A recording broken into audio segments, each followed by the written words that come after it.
একটা খুব অদ্ভুত ঘটনা ঘটেছিল বিমানে। ঠিক যখন বিমানটা উঠতে যাচ্ছিল, লোকটি যিনি বসেছিলেন আমার পাশে জিকির করতে শুরু করলেন। তিনি ইবাদত করছিলেন, আর আমি বললাম আলহামদুলিল্লাহ, কারণ মনে হচ্ছিল একজন ধার্মিক মানুষ বসেছেন আমার পাশে। বিমানটি উড়াল দিল। কিছুক্ষণ পর সেই একই মানুষটি অর্ডার করলেন এক গ্লাস ওয়াইন। আমি হতবাক হয়ে গেলাম, এমনকি মনে মনে রাগও হলো। পরে অবশ্য আমি নিজের উপরেই রাগ করলাম, এটা ভেবে যে কেন ওর উপর রাগ করছি। কারণ আমার মনে পড়ে গেল সেই চিঠির কথা। উমর রাদিয়াল্লাহু আনহু লিখেছিলেন এক মদ্যপ ব্যক্তিকে। সেই সময় যখন উমর রাদিয়াল্লাহু আনহু ছিলেন খলিফা, একজন মদ্যপ ছিল। উমর রাদিয়াল্লাহু আনহু বিষয়টি জানলেন এবং তাকে লিখলেন ছোট করে একটি চিঠি।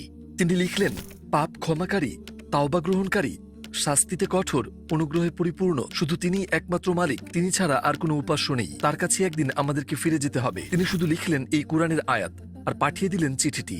যেই মাত্র লোকটি চিঠিটি পড়তে শুরু করলো, সে কাঁদতে লাগলেন আর বললেন এই চিঠি উমরের কাছ থেকে আসেনি, এটি এসেছে মূলত আল্লাহর পক্ষ থেকে।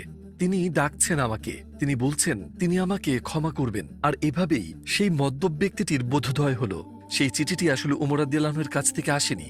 তবু আপনি ভাবছেন ইনস্টাগ্রামই কারণ। আপনি এতক্ষণ দেখছিলেন এই ভিডিওটি, আপনি জানেন আপনার সেই গুনাহটি। আজই তা ছাড়ুন আর হতে দিন এই ভিডিওটিকেই আপনার কাছে আসা সেই চিঠিটি।